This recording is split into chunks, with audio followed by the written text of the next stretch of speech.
Murder case, man. It hit me and my mans. One trial, mistrial. They couldn't get the conviction. Came with another trial, mistrial, couldn't get the conviction.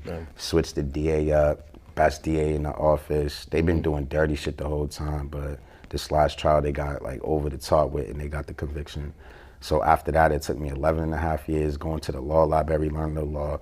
Mainly big respects to my co-defendant because he was heavy with it every day with that shit, you know what I mean? But we put our heads together and we got our shit overturned.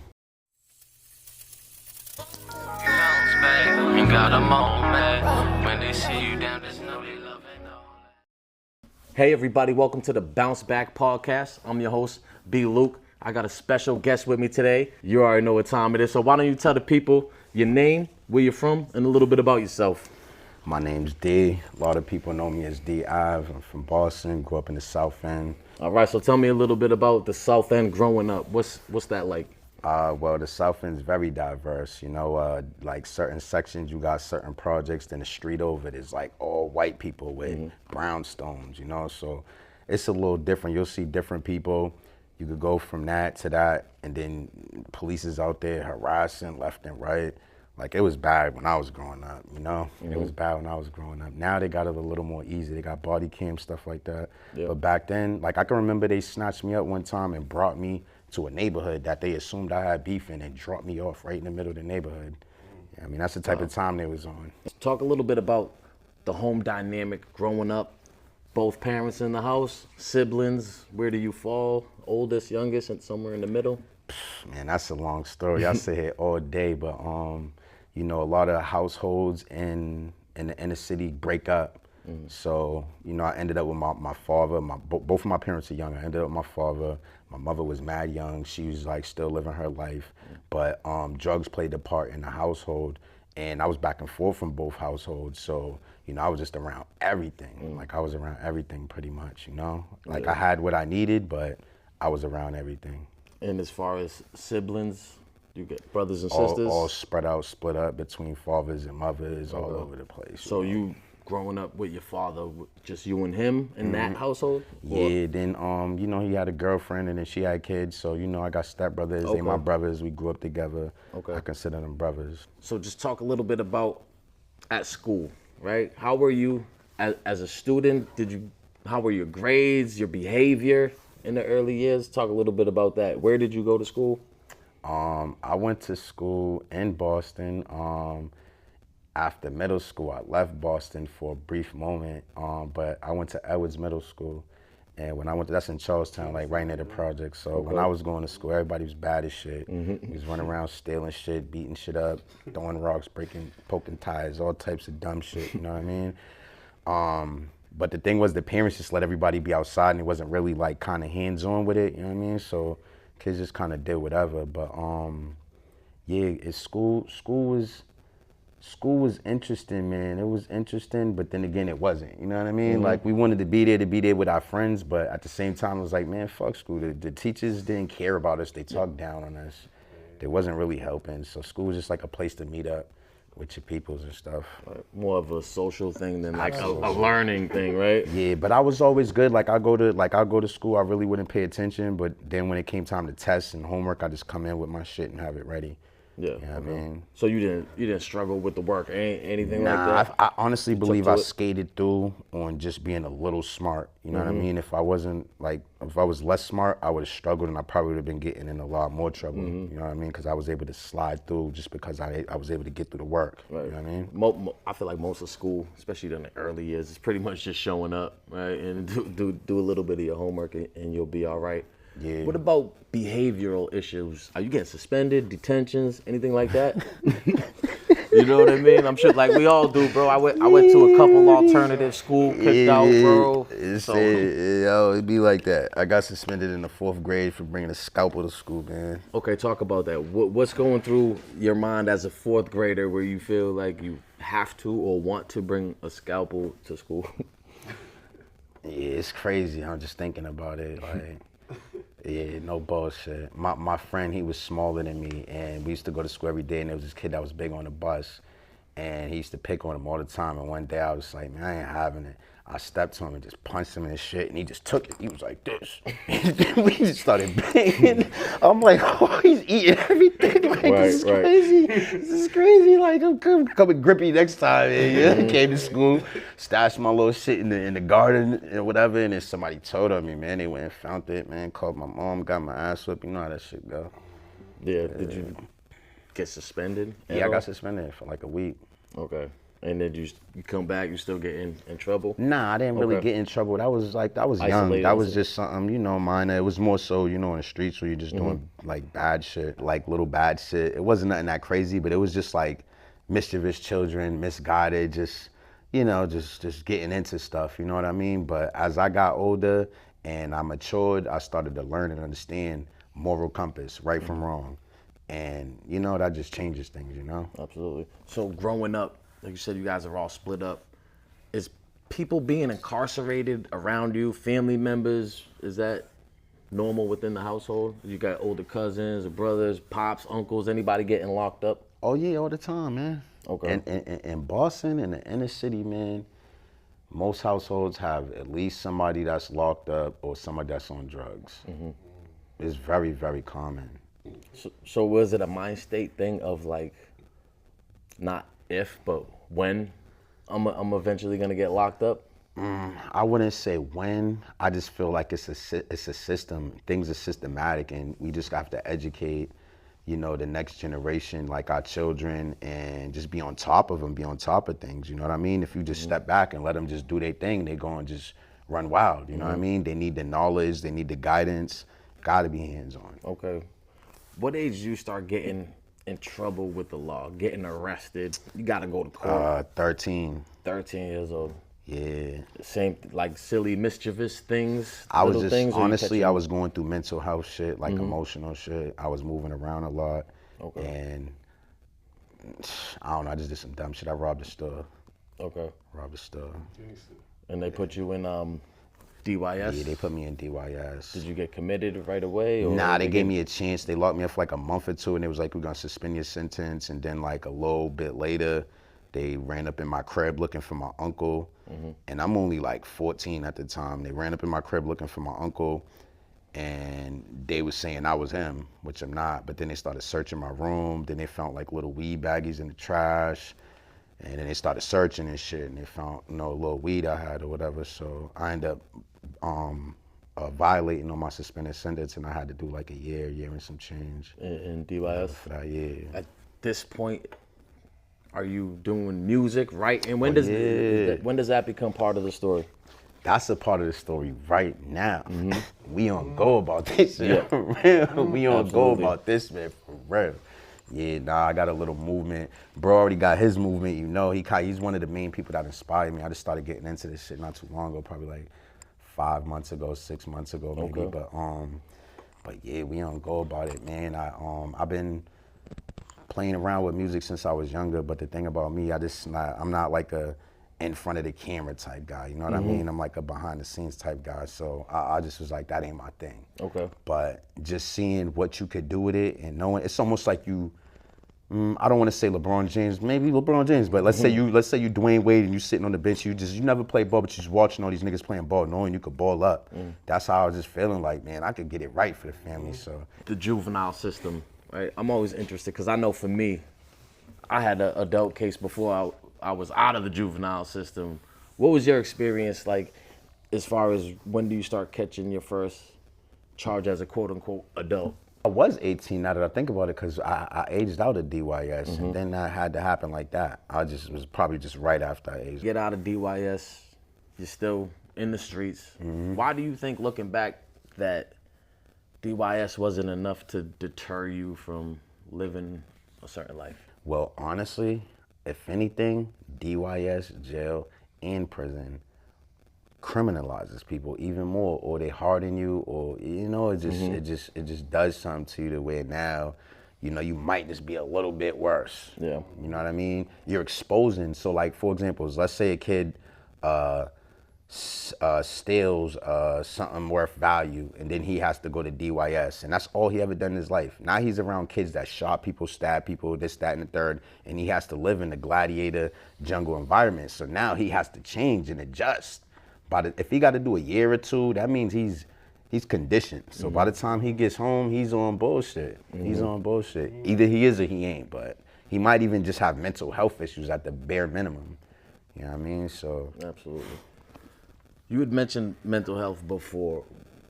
What do you think was the cause of a lot of that? Was it having such young parents, addiction going around? yeah, I think all of that. You know, the stuff you see when you're a kid and you don't understand it and it's just not right. You don't know it's not right, but it's just different. You know what I mean? And then when you start to see like stuff when you go out throughout life, it just kind of rings a little bell. And the more you start to see, the more you start to learn. I just be seeing people just grow into, you know, the mental health stuff, man. It's not just there off the rips, and it's something that's nurtured. Education. You go to DYS, so obviously they got school and stuff there. Do you end up getting your high school diploma, a GED, or when does that come? No, I didn't get that in DYS. I came home. I was getting my GED when I was out, and then one test I failed. I had to go back to do it, and I forgot my ID. So I was ripping and running at the time. I just never went back to go do it. So shortly after, I ended up getting locked up. Because of my case, I couldn't even go for a GED. I couldn't even like try to get a test for like a good, 8 years. Wow. 8 years, no lie. Couldn't even get a GED, man, for 8 years. I got my GED when I was like 25 or some shit like that. Something disgusting, man. Do you think that stunted your like intellectual growth, or I mean, because you can still read and everything, and educate yourself? Not at all, because it's a tool that you use when you're out there in the real world for people to see, okay, he has some type of background, he's some type of education, some type of mental capacity, but in there, it's not doing nothing for me in there. But I was still, even though I had a life sentence in there, I was knowing that I was gonna get out. So I got my GED because I knew that I'm gonna need that out in the real world. I never gave up. That's what it's about. Yep. Being consistent and persistent. So you said you got out of the DYS. It wasn't too long before you catch an adult case. What happens there?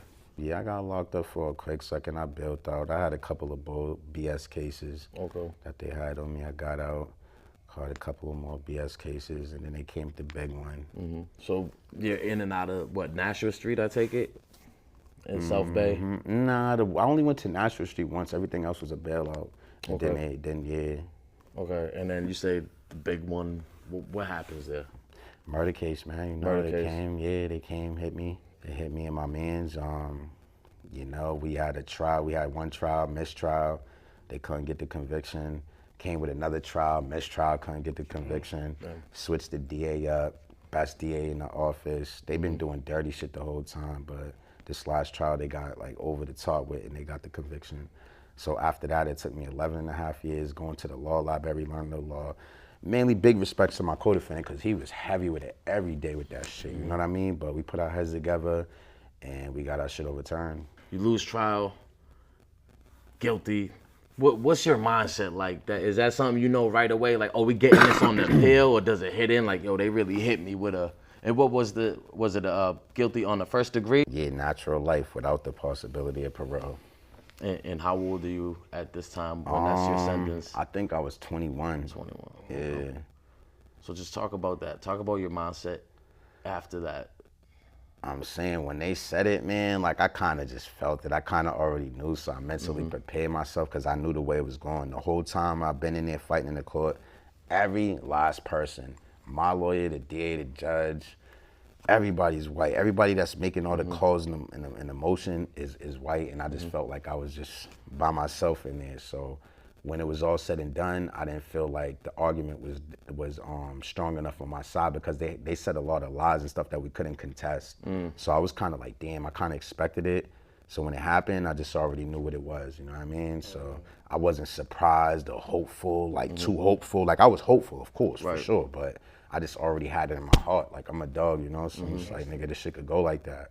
So you said 2 mistrials. Yeah, I went to trial once, and I got a hung jury The first time. first trial. Okay. Then 6 months later, they wouldn't let me catch a bill or nothing like that. 6 months later, they took me to trial again, another hung jury. They couldn't get a jury to convict me twice. I mean, what are you thinking at this point? Like, okay, 2 hung juries, like I should be home by now? Dog, it's a weak ass case full of lies. I'm expecting to beat this shit, but they just not playing fair in there. They just not playing fair. That's the system. So anybody listening, man, that's out here in the streets, man, this shit is not fair, man.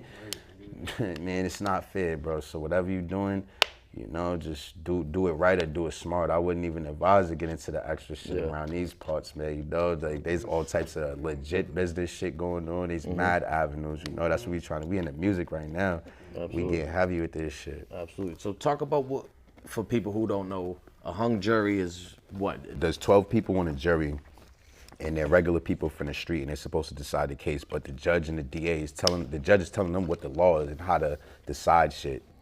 So when They it give comes, them an instruction. yep, they give them instructions. So when it comes down to the verdict, all 12 jury members have to agree either guilty or non-guilty, and they sit in the room. The judge makes them sit. They might sit in there for 3-4 days, like hours, 8 hours every day, until they be getting frustrated with each other. We should go this way, we should go that way. So they just couldn't get everybody to agree on that. So you have the 2 hung juries, and then before you go into that trial, I mean, what's your confidence level? Are you thinking you're gonna beat this going into it, and then when does that change? In the middle of trial? I mean, like I said, I've been at a disadvantage the whole time, so I'm hopeful. But at the same time, I'm understanding the reality of the situation. And at the time, keep in mind, I was a very young man, so I put my life in my lawyer's hands, which nobody should ever do, man. You should take the time to learn your shit, figure your own situation out, and make sure you're good, because there's a whole process, especially with the court-appointed stuff, man. And you know, you got to make sure you got your own best interests at heart. Absolutely. So you get sentenced, natural life sentence. Where do you go from there? You go right to Walpole, the max. I'm saying I went to Walpole. I went straight to Walpole. You went straight to Walpole, and then how long are you there? For about 2 months, maybe. 2 months. Okay. So now you get upstate. What's your experience like that first time up there? Is it something that you already kind of? Have you ever been to Walpole? I've never been to Walpole. No. Alright. He's been to Walpole. I've been to It's like that. It looks like a fucking castle dungeon, nigga. Some old ass shit. and mad bodies, all types of extra wild shit happen there. So when you go in there, you just don't know what to expect. But Cause you come in at like 3 a.m. too. yeah, no bullshit. No bullshit. No You bullshit. like, yo, you up all night? Like, yeah, nigga. Right. Yeah, it was a little different, but I'm a gladiator, so I'm just walking into it like I'm on point. I'm checking everything out. What's up? What's going on? Who's who? What's what? You know. But it's a little different. The culture, the energy's different. The mentality's different. The standards is different from county. For sure. Get out of Walpole, natural life sentence. I take it you go to Shirley Max. Yeah, I went to the max. Okay, so what's that experience like when you first get there? Now people are doing time. You know, classification's one thing. People doing time. And as soon as I got up to max, I got into some shit. We got busy. Okay. Yeah, we got busy. Was it some stuff from the streets that carried just- into it, or one just thing about me, somebody being ignorant? One thing about me, I'm a loyalist. So what was going on was somebody. It was just I ain't even gonna get all deep into it, man. Right, But gotcha. I was just standing loyal for my peoples. Okay. And shit just got messy. So I ended up doing a year in DDU. You know, that's like you know what DDU is, right? I know what it is. Why don't you tell the people who don't know what DDU is? DDU, Department Disciplinary Unit, is where you, when you're in the max or anywhere else, you got the max, this is the super max. So if you get in trouble anywhere, this is where you're going to do your time. It's the last stop. Last stop, leave out your cell, you got to strip, put on shackles on your waist, on your ankles, even going to the shower, coming back, 1 hour wreck maybe. Nigga, food terrible, like that shit bad. I did I did a year over there. My fresh up the way, off a natty. Okay. Did a year up there. Are you self-reflecting while you're up there? Absolutely, man. What kind of things are you thinking about? Is this when you start to plan on the appeal and everything as well? Yes, but I also understand that this shit's gonna be a process. It's not just gonna happen overnight. Okay. So I have to get prepared about doing my bid. Yeah, that shit deep, ain't it? That shit's a whole nother. What's the access as far as like lawyer calls, lawyer visits when you're in DDU? they let you call your lawyer pretty consistently or whatever, but as soon as you get there, you only get 1 call the first month. The second month, you get 2 phone calls. The third month, you get 3 phone calls. And the 4th month, you get 4. And then the 5th month, you get 4. And the 6th month, you get 4. 4 is the cap, nigga. And that's, for clarification, that's including lawyer calls. Nah, that's separate. Okay. That's separate. So you can't have access. Yeah, the law is just, you're entitled to call your lawyer whenever you need to call your lawyer, even though they don't follow that like to the T, but you're supposed to be able to call your lawyer. Now, what about access to, like you said, court-appointed lawyer? The best thing, you got to do your own research.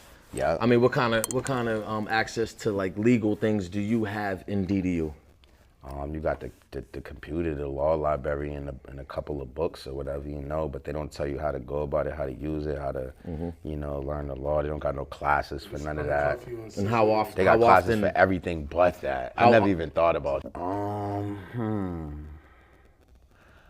Like it varies, man. Like it really depends on how many people's requesting to go.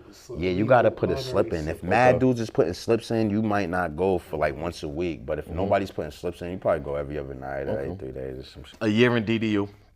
What do you learn about yourself in all that isolation time? That sometimes my loyalty get me in trouble, and I need to figure out how to make better decisions with my loyalty, because I'm not gonna change that about myself, you know. So, sometimes like my 3rd DDU bid, right? I had this program, it was called cognitive thinking. I did that. Yeah, bro. And it was at that point where I was like, yo, cause the lady talked to me, she was like, you just keep making these choices.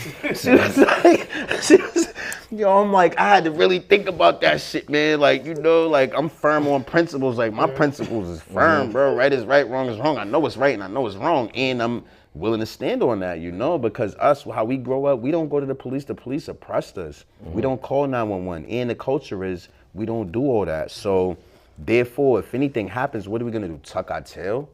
When you're the leader of the family, or you're the lead, like you're meant to lead or just stand up as a man. So therefore, we take initiative.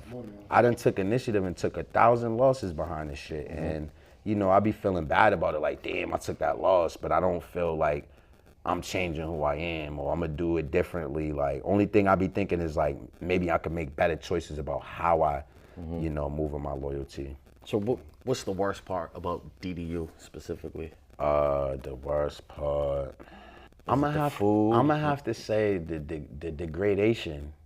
Dehumanization? Yeah, okay. Man. You get 1 haircut every 60 days. You shower 3 times a week, and they rush you about the shit. You get like 10, 15 minutes. The biggest thing that I don't like is that every single time you leave your cell, they want you to take your clothes off, pass it to them through a little trap, they search your shit, throw it back to you, kick your shoes out, they searching your shoes, throw it back to you, want you to lift your arms, open your mouth, lift your tongue, lift your nuts up. They be trying to tell dudes to turn around and squat and spread your cheeks and all that shit. I done did 15 years. I ain't did that shit once, man. I don't know who goes for that.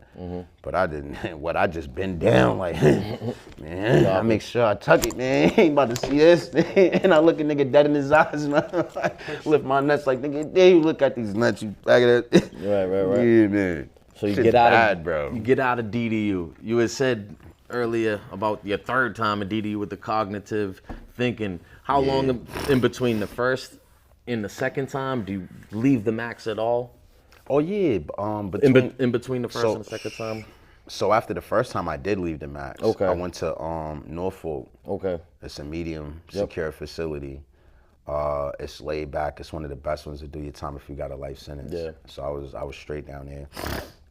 But some dude that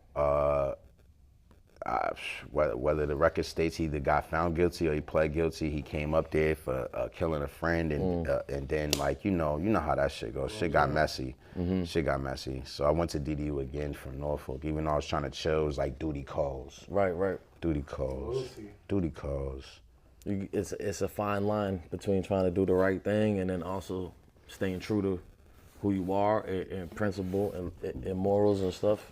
Yeah, I had a long journey though, man. It's like, I done did it all. So like all that extra drama shit, most of it is like from stuff that dudes don't even be known where it originates from, or anything like that, man. When I started, you know, my family was just telling me, this is what it is, you know, this is what it is. So I'm just going with what it is, you know. So now, you know, with these youngins, I be trying to tell them, like, dog, you don't even know what's going on. Like, you need to focus on this shit, dog. Your shit's not straight. You need to get your shit straight. You need to focus on this type of shit. You know what I mean? Like, that's just misdirected and misguided, bro.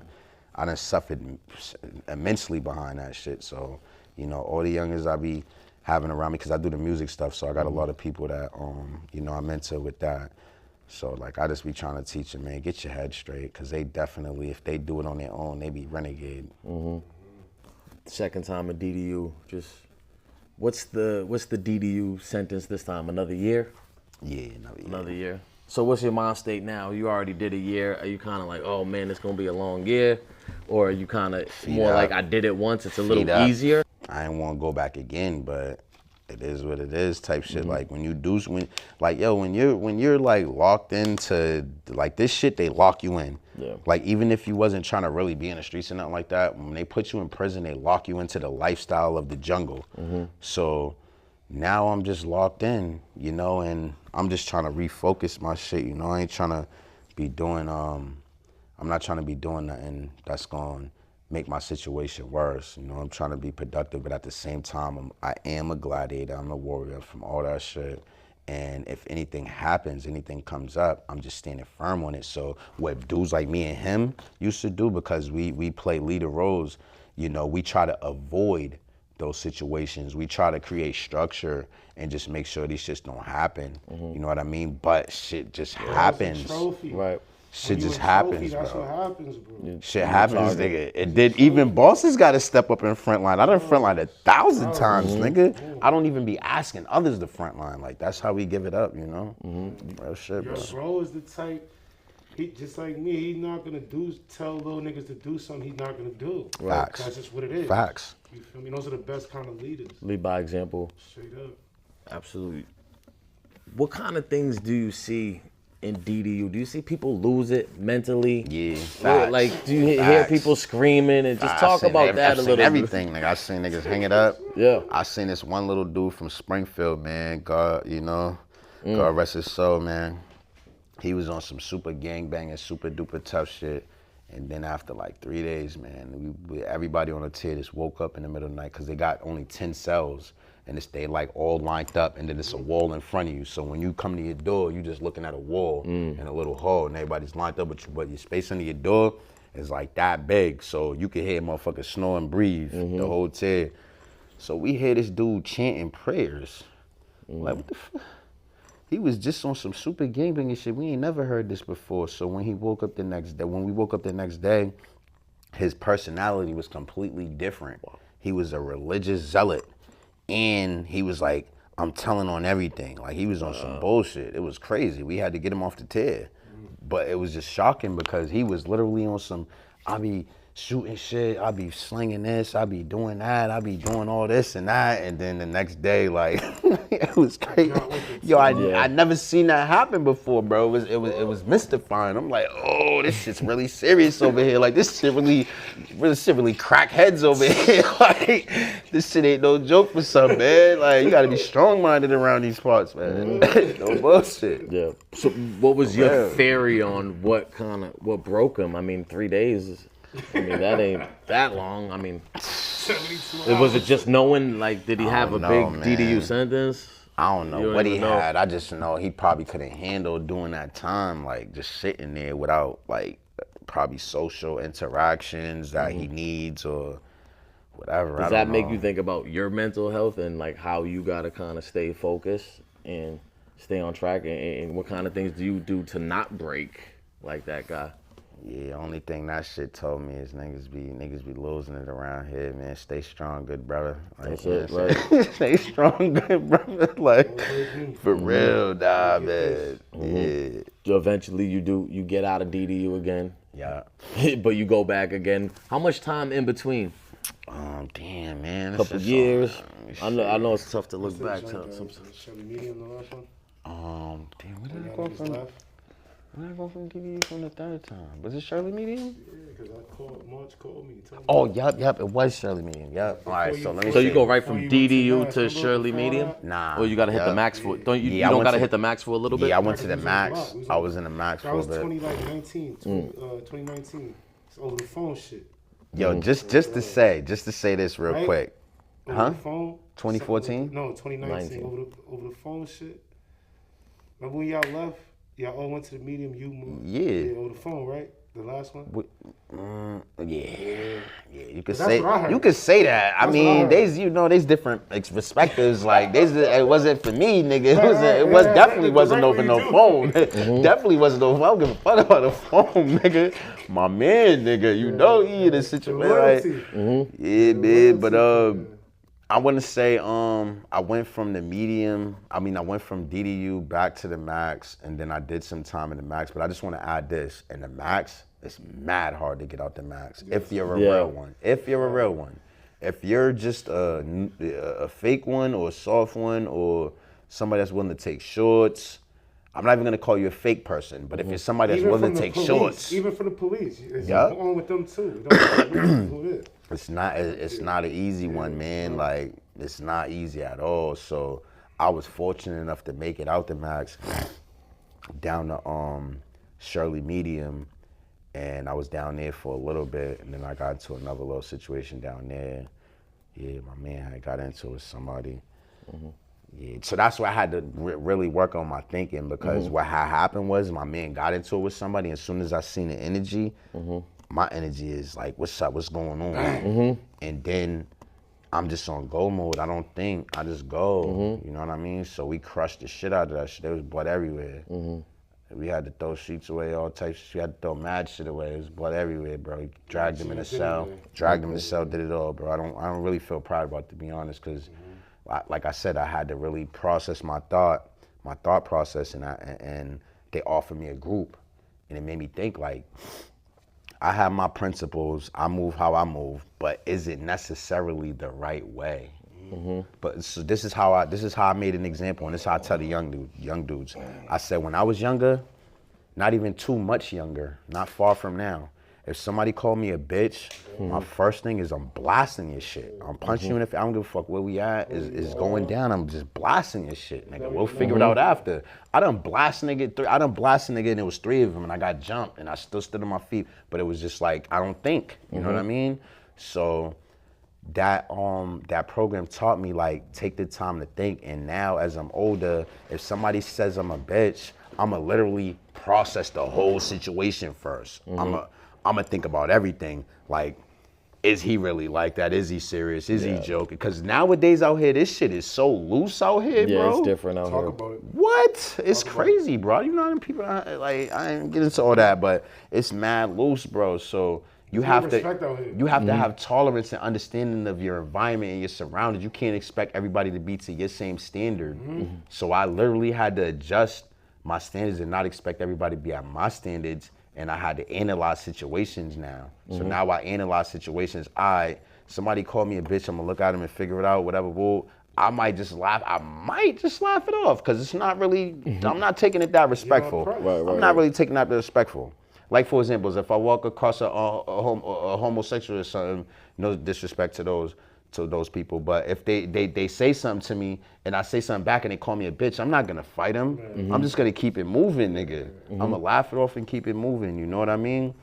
Now, if a little young boy, 16-year-old, nigga walking and bumps in my path or whatever, and he calls me a bitch, I'm gonna laugh it off. He's a child, man, you know what I'm saying? So I had to learn to process situations differently. But what if it's somebody who's been through the same thing as you? Well, know better.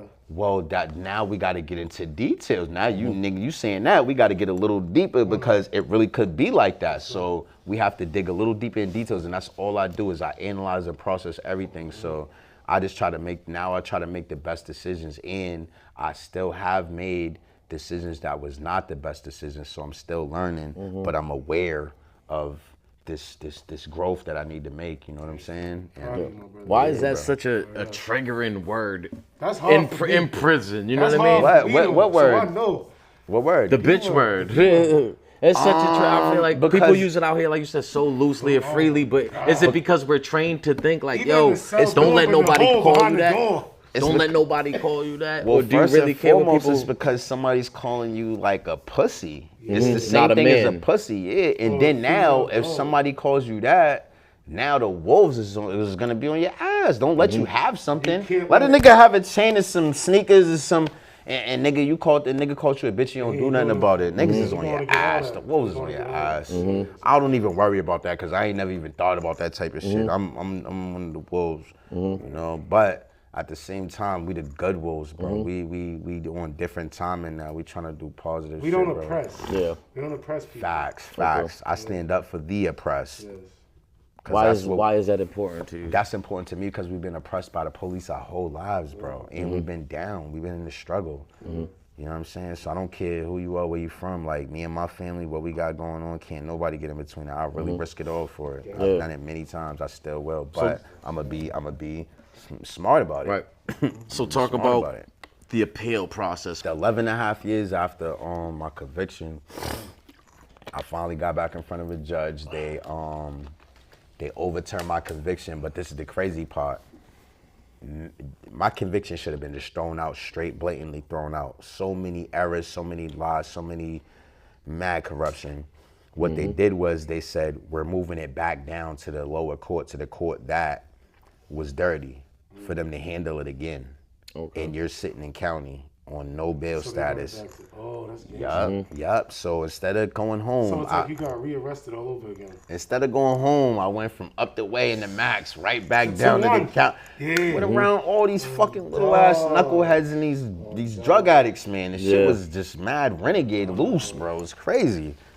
It So was talk crazy. about that after being upstate for 11 years. Now you're back in county. Like you said, it's a little different. What's going through your mind now? Do you feel like you? It was a process, bro. Like that was part of me learning about myself too. At the time, I'm 35. You start thinking about that critical thinking course you took? Exactly, because just think about it. I'm coming from upstate in prison. You've been up here with me, bro. Very rich niggas. Everybody knows the boundaries. You know, there's rules, respect. You could get crushed if you Respect cross part any. of itself. Thank you. Excuse me. Everything means something. Yeah. For example, it's going I never got no somebody's issues upstate because I just carry myself as a gentleman and As you respect. should, Yeah, all my bro. beef in jail was in You county, minded but it your was street. It business. was street shit. Anyway, besides one dude try to write like these two females on the street. Yeah, which for I real, couldn't- bro. I couldn't let that slide. Like You did up, what you had to do though. Yeah. Yep, absolutely. up the way you go in somebody's cell and take something, you're getting crushed. In county, they just do it all freely, like, and people let the shit go. So like, just little shit like that. So, I went to county. It's mad loose renegade shit, and Beef, it's rubbing me wrong every single day. So I'm just in the cell. I'm just in the cell minding my own business. You know, I just be playing the games or the movies or, you know, reading or writing, doing my own little thing. And I just got to the point where I'm like, why am I stuck in a cell, bro? Why am I like hiding myself? Like, no, something needs to figure it out. And my thought was like, I'm not about to just go out here and still deal with the same shit. I got to figure something out. You And different. That's why, cause what I understood is that everybody doesn't have the same thought process, bro. You can't hold everybody to the same standard. So when these stupid motherfuckers do stupid shit, I'm not gonna get mad because they do stupid shit. They stupid motherfuckers, man. You know what I'm saying? Same I just gotta stunt to avoid you. the stupidity, nigga. What you call a stunt ain't a stunt to them. Right. It's not the man. same thing. Cause we different. Bro. So that helped me. That helped me deal with people. And then eventually, you get the new trial. No, I don't get a new trial. So you get back to county. Okay, so talk to me. What Yeah, happened? so I'm in county for like a year. They playing poker. They got their chips all in. I got my chips all in. They trying to offer me all types of deals. I'm like, nah, I ain't taking none of that. I'm to the hoop with it. Give me time served. Right. Time served. Time served means the time I served. Count that as the time for the crime, and y'all find me guilty on a lesser charge, which is manslaughter. Yup. So they wasn't trying to have it. They was playing these games Is for it a whole. voluntary? Yeah, they was playing these games for a whole year, and then right before trial, they came to me like, all right, we'll take your time served. I'm like, all right, whatever. I would have had millions of dollars, bro. If I would, but I'm Was not. it a wrongful conviction? Yeah. Yeah, but I'm not playing with these people because No, they no, already can't. did 3 grimy, slimy, disgusting trials where the judge and everybody, like, that shit was crazy, bro. I'm never doing that shit again unless I have to. But I will if I have to. On some real shit, I will if I have to. And you, okay, so what is the plea deal that you end up taking? It wasn't time served? Manslaughter, time served. No probation, no parole, no nothing. Just time served. So you walk got your free. time served? Yep. Okay. Walk free, right out the door. Walk right out the No door. exoneration. Only thing is they put the manslaughter on my record, so now I got a hard time getting jobs and stuff like that. It's not as easy for me to get a job. Were as the you next person. expecting to get out at this trial? What's when you're in? Well, when they overturned my conviction, I expected to get out, but that didn't happen. They bumped me down back to county. Is that frustrating? I mean, Of course, it was a process, bro. I had to spend a lot of money. County is very expensive. I just did 15, 16 years. I had to spend a lot more money and prepare for maybe another trial or my freedom, and still deal with the elements of my environment, which is very different from what I'm used to for like at least 11 years at that time, you know what I mean? so talk about the music. Why did you want to get into music? Why was that important to you? Music is important to me because most people around me are doing it. I got some heavy hitters that's like family to me. Bro being one of them. I got my little cousin Jay Av. I don't know if you know Sheikh Hanif. You know Sheikh Hanif? I don't. Fire, bro. We gonna have Fire, him on bro. here. I'm sure. Then I got my whole team, man. I got a whole team, man. I'm feeling like we the new era Dipset with this shit. Like, we got a little squad, so I'm just ready to do it. We've been learning. We just learning, we growing. Okay. Before you got out, did you have a plan to do the music, or is this more when you got out? Nah, I came home. I was doing my thing for a little while, and it's just like I said with the Dwayne Wade thing, and I got my peoples, they doing stuff, and then my youngins is like into it too, and I know I got the capability, and I know I could grow off it, and I know there's money in it, so I was just like, you know what, I'm about to just be brave about this shit, bro, and just frontline, bro. Even though I like to play the shadow, I'm about to just take the front light for everybody, you know what I mean? So that's what I'm doing with this shit. Absolutely. So you get out, so there's no probation, no nothing. Nothing, bro. How's it feel to get back to your family and everything like that? What kind of things were you looking forward to do?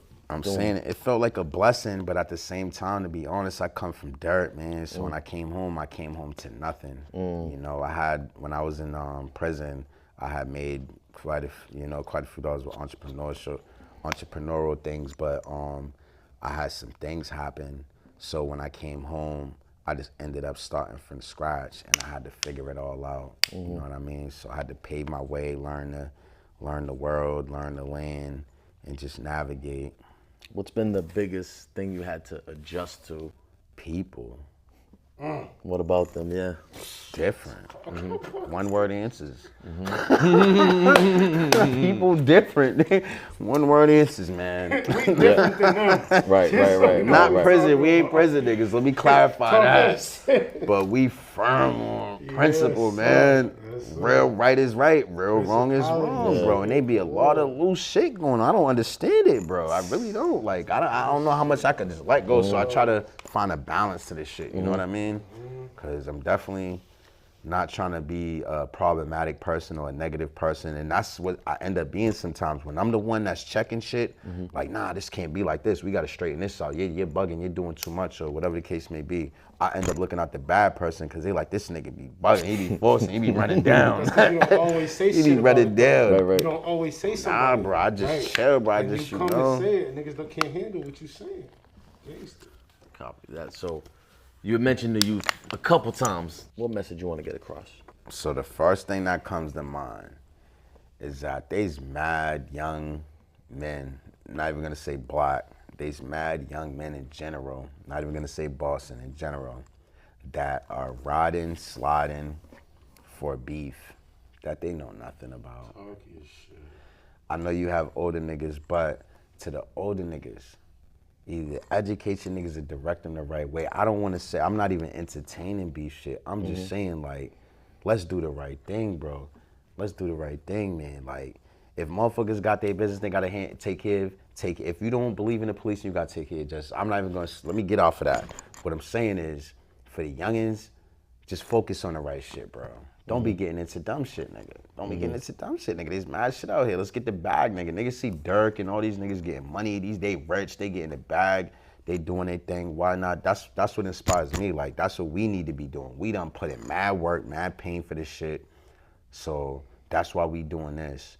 And for the youngins, it's like, we need y'all to be here. If y'all niggas is in jail and in prison, who the fuck's gonna hold the reins? You know what I'm saying? So like, of course you always gonna have soldiers, but let's try to minimize the drama, and let's not get into shit that don't even make sense, my nigga. You know what I mean? That's why I was saying, like, niggas don't even be knowing about their own drama.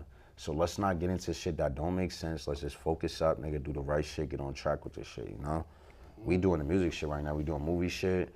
We just trying to keep it focused. We could get into all types of bullshit, bro. We get to all types of bullshit if we want to. But we're not doing that. Yeah. We could, but we're not doing that.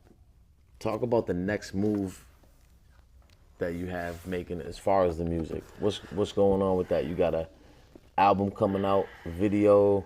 Yeah, so we doing this in phases, right?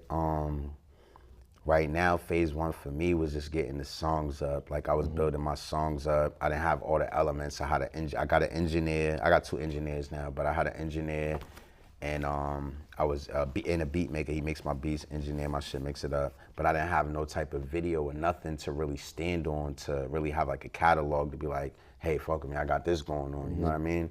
So that shit took me a little while. Recently, I learned on my own editing and, you know, putting together the videos and stuff. So that's a good thing, but I still have people for that. That was the next phase for me. So now that I'm able to do that, I feel like I could really step out there and really tell people, like, this is what I got going on. You could check it out.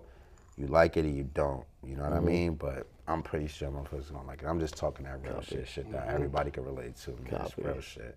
Why if you ain't trying to hear no swears and no real shit, I respect it, you know what I mean? Like, but we talking that real, man.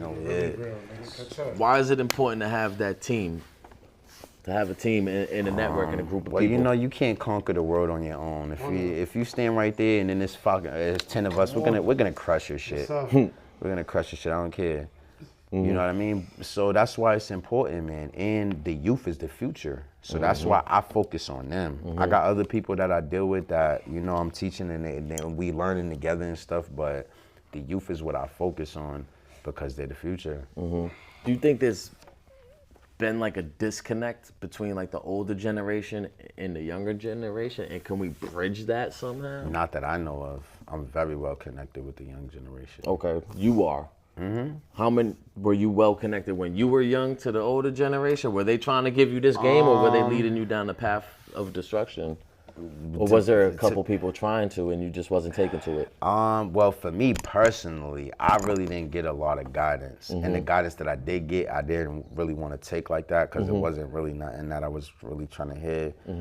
But I don't think it's too much different now from then.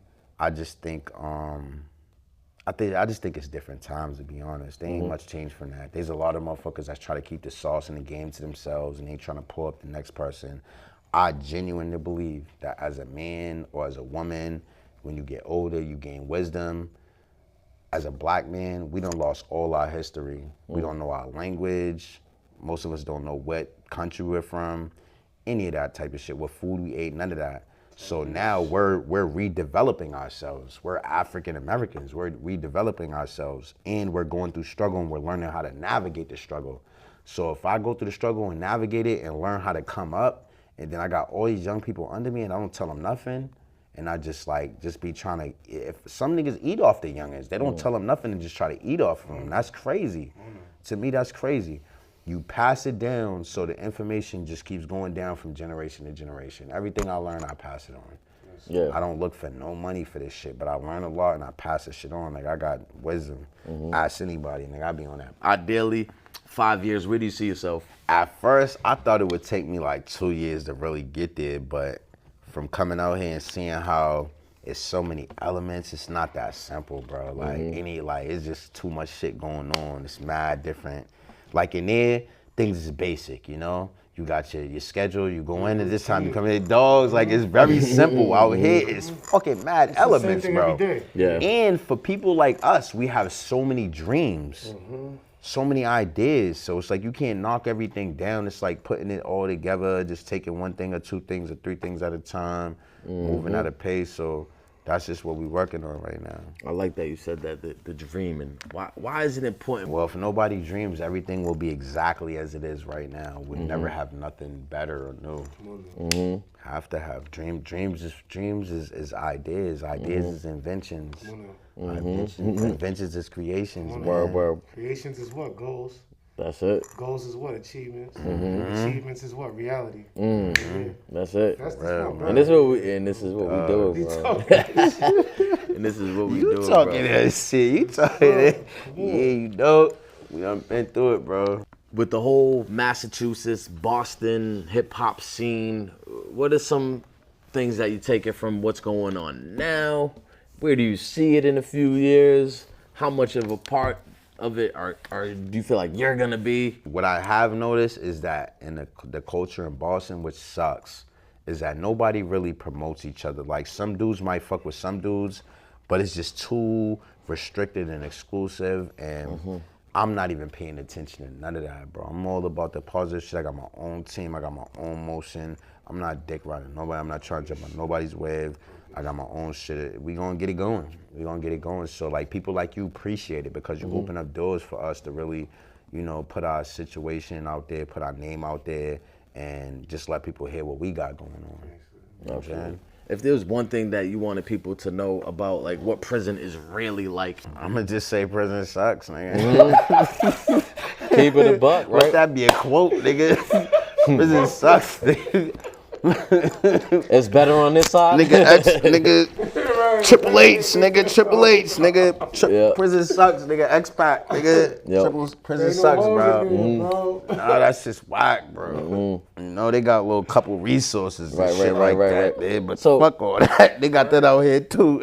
Yo, for sure. Other than the music, what are some other things you're looking forward to about your freedom? You know, I would love to travel, but what I would love the most is for my people to not feel the stress of bills and just going through struggle, man. Like there's rich people, like they be saying like rich people got problems too, and they probably worse.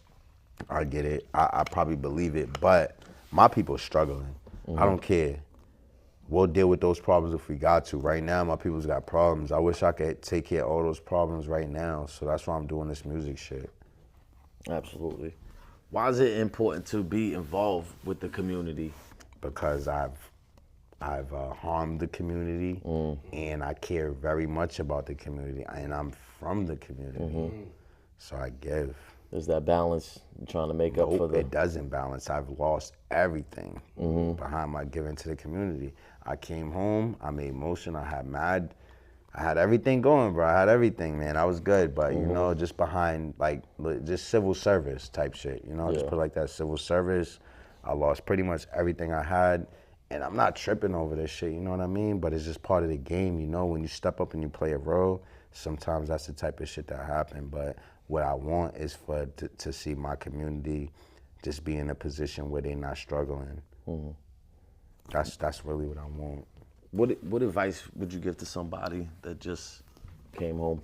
My advice would be to access all the resources that, you know, are available to you. My advice would be to not just be a worker bee, to find out what your strong suit is and find a way to be an entrepreneur, running your own shit, my nigga. Ownership. Run your own shit, bro, for real. Cause we got gifts. We got gifts, bro.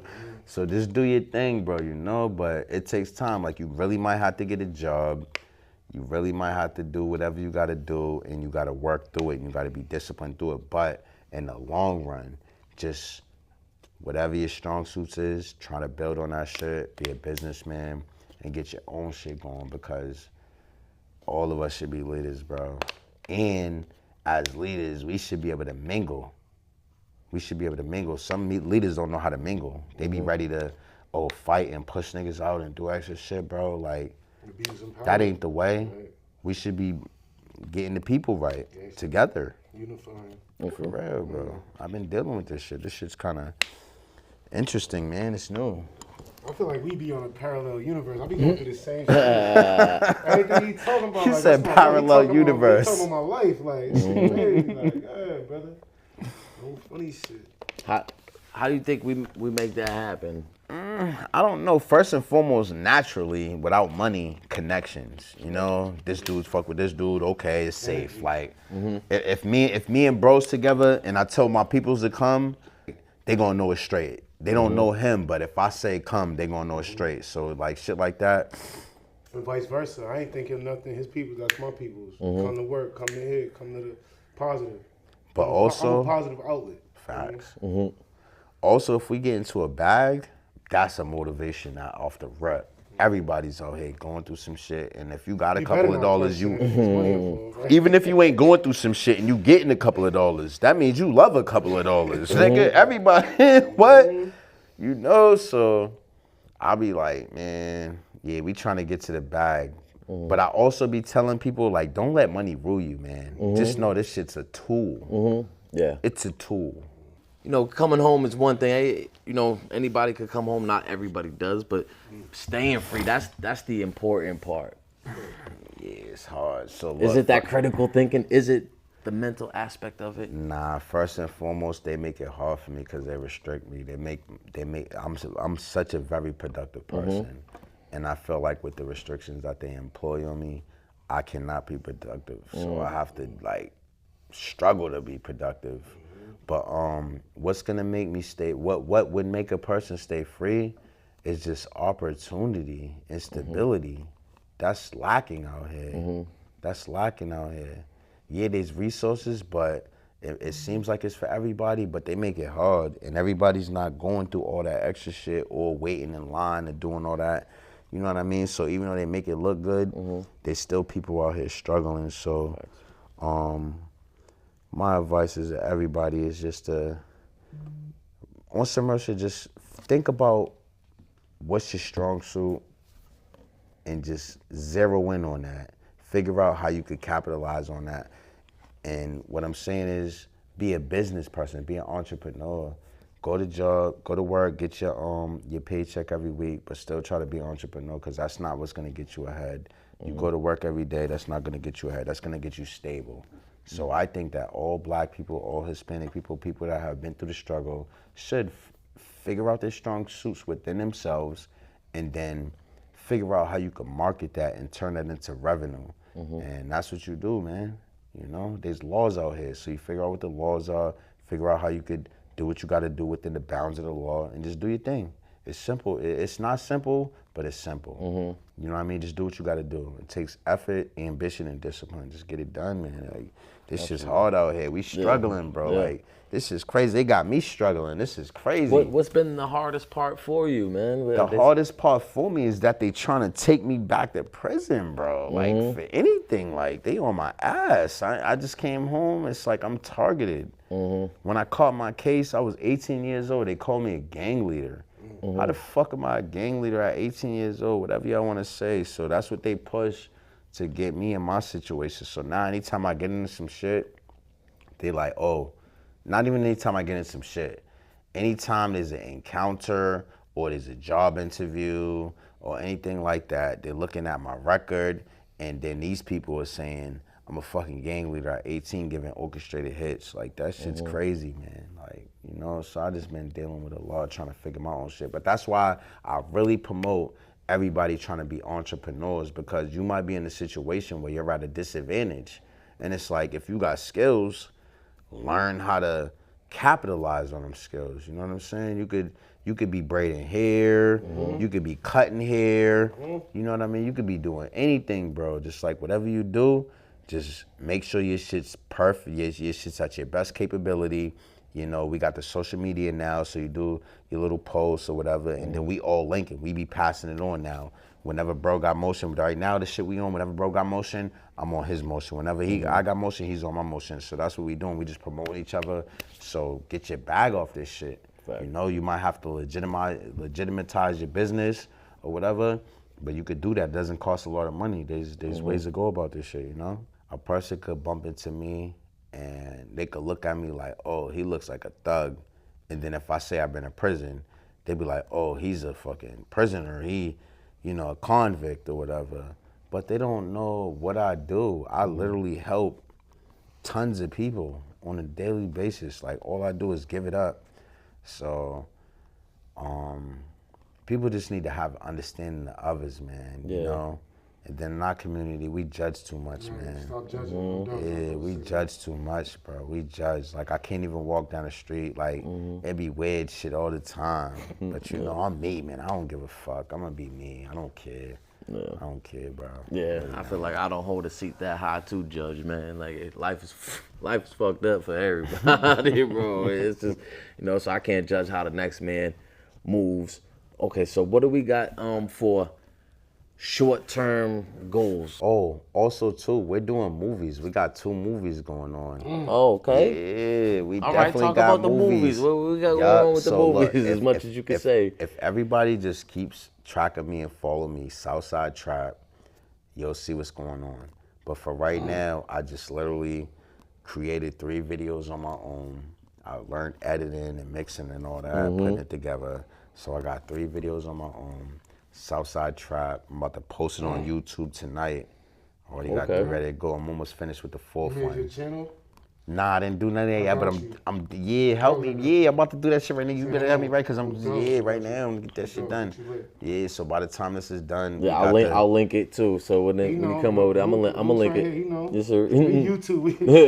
I got 3 songs right now available. One's for the ladies, fire. Y'all gonna love that shit. If y'all ain't seen it on Snap or Insta, none of that, Facebook, none of that, get with it. This shit's fire. I got one for the ladies. I got a couple of other ones. 3 songs right now. My little bro, Ja Julio, he's putting it down. We got a track together. All this shit's fire. And this is just amateurish. Literally.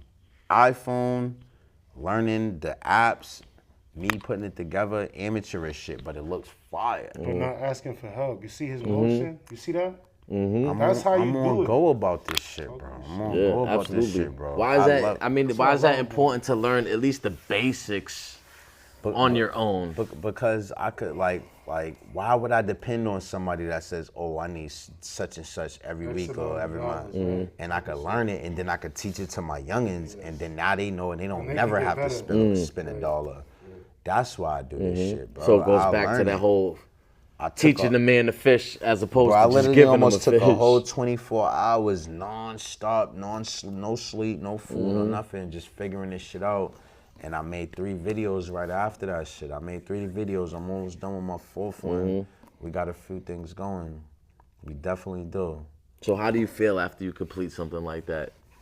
Well, honestly, I got mad shit going on in my life, so I'm trying to like balance Juggle, this shit out. But I put together some videos, and I'm still anxious about it. Like, I got my peoples on deck about this shit. We just literally just recorded a couple more songs. We just did a little more video editing. So I'm about to just put this shit together. Absolutely. So, and where can the people find you on Instagram? Break that down for them. So right now on Instagram, my page is called Free Men Enterprise 111. My Snapchat is Avenue_111. And 111 is a magic number to me. I see that number every single day, at least once. I promise you, I see this shit at least once. And I really believe it's angels watching over me, one angel specifically, you know, but do your research on angel numbers. That shit has a strong significance, but yeah, man. So how did that number become important to you, and numbers in general? Why numbers? That's a whole story. Let me just try to keep it short as I can. So when I was in prison, I just started seeing the number 111 so much, and I'm like, what does this mean? And then it said I did research, or I had somebody look it up for me. And it said you have a path, you have a destiny, you know, all this type of things like that. And I just kept seeing it, and there's just so much to it. Like, I watched a couple movies, like, and they had Jesus in it, and it was like little weird shit, like just mad little shit. So as it stands, it's been about almost 2 years now. I've seen that shit every single day. And some days I've seen it up to 7 times. And I could literally bring friends, family members, anybody around that'll tell you that they seen that shit. And what it's supposed to represent is that you have a path. You have a path. And your energy is either bad or it's good. If you move into the bad, that's just gonna end bad for you. If you move into the good, it's gonna end great for you. So I've been taking heed to that shit, and I've been just trying to make sure my situation's right, you know? Absolutely. If you was able to speak in a DYS today, what are some of the gems you would drop to these young men I drop coming gems out, on man? them. I drop gems on them pups on this damn near every day, man. But what I will tell them, I tell them, man, figure out some money shit, man. Whatever y'all focused on, all that extra dumb shit that got y'all in here, figure out how to take care of your family, man. Eventually, one day, you're gonna be a grown man, and you're gonna be a leader of the family, and you're gonna be expected. So what are you bringing to the table? Are you bringing peasant time, where you're calling home and asking for fucking cash apps and dollars to get through? Like, come on, that's not how we giving it up, bro. You gotta be a leader, bro. You gotta step up for your family. So that's why I be trying to preach the shit niggas need to get on their business shit, the legit shit, bro. These laws, we gotta move within the bounds of the laws. Learn this shit, let's get to it, bro. You know what I mean? It's not that complicated. You just gotta be willing to put in the work and be disciplined about your shit. Yo, I love this, bro. I love you too, nigga. Yeah, bro. I love you too, I love this nigga. nigga, bro. What's some real shit? He's like, yo, he's fucking everything. I would say he's saying it like, talk this shit, bro.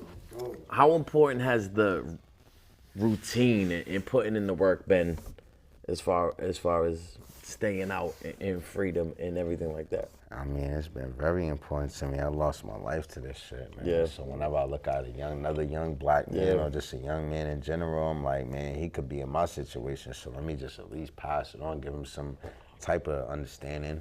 Because the youngins just be on go, man. They just be on go, man. That's how I was too. I was on go. So do you think it's just same thing, different time? Or is there a difference in the generations? Yeah, or both. I think it's the same thing, different time, and I think it's a difference in the generation. Right. Yo, no bullshit. Respect. Niggas So energy for young men, young testosterone. Right. Natural. But it definitely is different times. We never had social media. I was gonna say with social we media. never even talked shit unless it was to your face. Right. We never talked shit unless it was to your face, nigga. That was When we on different. the corner, there was 30 niggas on every corner. Word. Now these niggas ain't even outside. Yeah, no bullshit. You walking through every hood, nigga, your most notorious hood. You walking through, you heard? Yeah. on work break. Social media could be used both ways though. So it's like you said, it's a tool. I mean, I think there's a little bit of everything on social media, but how I'm looking at it is just like a platform to build and develop yourself and just market it, you know, and just let people see what's going on. Monetizing. That's how I've been doing it, you know. I don't really got a crazy buzz like that, but what I'm trying to do is build a buzz because when we get going, it's like I want people to see what the fuck we're doing. We got some shit going on over here. Like we really got fire-ass music. We're about to come out with clothes merchandise. We got the summer catalog. You know, we doing the fucking landscaping, the cleaning the crib shit. We doing that different construction. We doing mad shit, bro. Promote that. All right, so let's just say this, right? Southside Trap.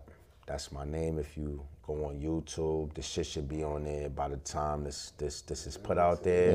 If you look it up, it should be on there. Southside Trap. I'm gonna have at least 2 videos, if not 3, maybe 4. Also that. Besides that, that's just me, what I'm doing. I have a family. We're all doing music. We're all trying to do positive shit. We're all trying to build business, you know, like legit shit so that they can't fuck with us, you know what I mean? So as far as like the legit stuff that we're doing, we're still in the process of putting that together. But as far as the music, you could definitely tap in on my shit and then you'll have links on that. You know, if you got Snapchat Avenue _111, you know, Instagram, Freeman Enterprise 111, Facebook, Dave Freeman, you know what I'm saying? That's my shit, you know? I be having a little motion. I be kind of private about my shit. I got a little motion and I'm trying to get it going, you know? But if you tap in, I'm about to put these videos on there, these music videos, and I would just love for everybody to tap in. And then we got a couple of movies that we doing too, you know? Yeah, we got a couple of movies, man. What's the movies about? So right now, you could literally go on YouTube and watch this movie for free called Into the Jungle. It's filmed in Boston. Most of the casting is all Bostonians, and it's about facts. You didn't see that? You didn't see that? That's crazy, bro. Into the Jungle. And you got Into the Jungle by Kenneth Wynn. It's my big homie. He's from the hood. Like when I was a kid, like he's an older homie. He's an old homie, bro. But you know we've been putting together. He know how to make it. He know how to make the beats. Maybe he know how to do all this shit. He got the cameras, all that. Dog that I was with? Light skin.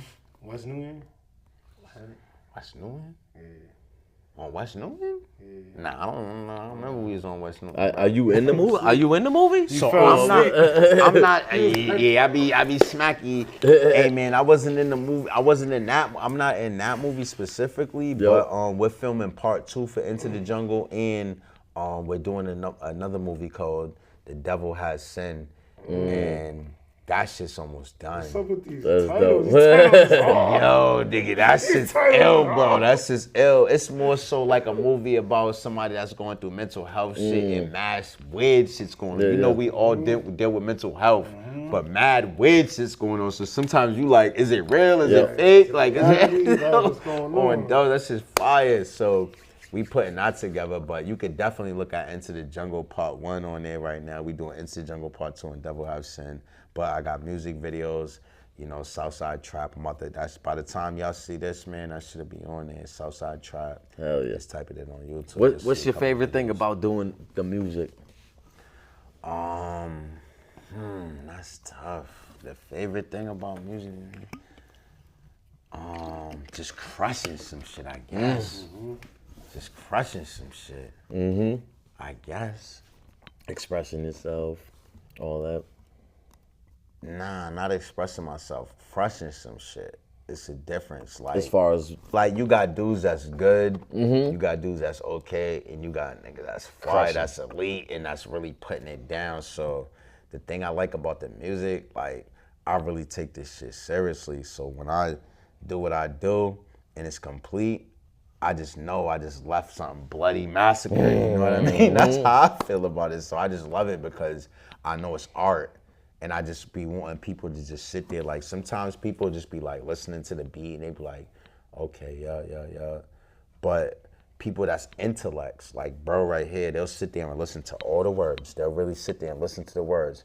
Like some people just be like, okay, yup, ooh, that's fire. I like the beat. I like the beat, that's fire. But some niggas won't even bump their head. They'll just be sitting there listening to the words like this. Cause they really studiers, you know what I mean? And I know my shit's elite, bro. But people don't sit there and take the time to listen to the words. That's the problem. Nigga, my shit's elite. I might have to find that just how the people that just want to listen to the sound. Cause the words is there, bro. I'm like, I'm coming heavy. Straight knowledge, straight jewels, straight dropping real shit, man. Wow. You know, real talk. What's one thing about Boston that on a national level, I guess, some people might not know or have a misconception about? Mad talent out here. There's mad talent. We're a little city with, like, that's with crazy. Big influence, with though. Mad talent, big bro. Influence. So and we just can't get it. We just can't get the takeoff, man. That's all. I noticed that. I just got into this shit, but I've been noticing niggas can't get the takeoff since like Benzino on them. That's crazy. That's like 20 years ago. Fuck that nigga, man. Fuck Benzino on some real shit. That nigga robbed me from my hip hop weeklies, man. I want my money. I want my money back, nigga, on some real shit. On dogs, nigga. On dead dogs, nigga. You old, nigga. What the hell happened? You paid for a subscription and nigga, you got the all of buy us, on the middle day? Everybody in the joint, nigga. We paid for Hip Hop Weekly. He took all our money, man. Oh, we need to rectify that, bro. Yeah, Come You on, be bitch. compensated, nigga. What? Something. Nigga, how many we supposed to get 52 issues a year, nigga? That nigga stopped sending them shits. Damn. His whole ass. That's one every week. He just stopped sending them. Everybody got burnt. I'm like, what the fuck? This is crazy. Too, real niggas too. It's crazy, bro. Damn, bro. So, wow, man. I didn't know all I'm that, trying to change man. my ways, but Shout out to damn. her boss, man. Yeah. Shout out to her boss. Yeah, all the real ones from the South, man. I mean, from the Bean, bro. Dogs. And herself. Mm-hmm. R.I.P. Scooby, man. For sure. Free Ziggy. Free Zeg, man. Free Speaking LV, of that, man, I mean, guys. lose a lot of people along the way. Like, how does one deal with that? I mean, honestly, I'm gonna be honest. I really haven't lost that many people, to be honest. But I know what it feels like. You know, I really do know what it feels like. I lost important people. Damn, man. Well, I done stepped out and did wild shit for it. Like, you know, that's just something different. Yeah. Sorry. Did you have to lose people while you were incarcerated? Yeah, I lost my uncle, Scooby, Big Scooby, when I was in prison. That shit hurt. Yeah, how does that feel in prison? Scooby would have been on this shit. It feels like you can't do nothing. Hopeless. It feels like, yeah, nigga, I'm locked up. I can't really do what I need to do. That shit was whack. I hated it. Yeah. I can't even remember the last time I cried. I think I cried 2 times since I've been a real full adult. That was one time I for sure cried. That shit hurt. So you would mention mental health a couple times. Like, a lot of people won't even talk about it. Why is that something that you speak on? I know we have kind of a stigma around that, especially as men. Well, I mean, if we talking about jails, DYS, and prison, mental health is definitely an important, strong factor. Yeah. If we speaking on that. But actually, out here too, man. This shit's a mess out here.